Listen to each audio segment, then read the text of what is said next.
Pag sinabing dulot, yung lalaki, hindi niya pwedeng galawin yung saging, kailangan nakatutok lang sa gitna. Habang sinusubo ng babae.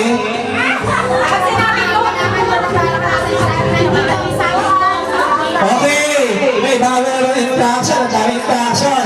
Para daw malaman ng babae kung nasa yung saging, sabi ng lalaki, andito ang saging ko. Perfect na perfect yun. Gusto ko yun. Pwede sumali? Sali ako. Andito ang saging ko, kainin mo. Ay, andito ang saging ko, kainin ang isubo mo. Hindi nga, kailangan maririnig ko yun, ha? Okay. Paikutin na sila. Pero may malari para paikutin yung mga babae. Pag sinabi mong ikot, ikot sila. Okay, 1, 2, 3, ikot. Ikot ang babae. Oh, tama na. Okay na yun? Ang lalaki na palalapit? Lalaki ang babae. Okay. Lalapit sila sa kayo. Lapit, lalapit na yung babae sa may loob.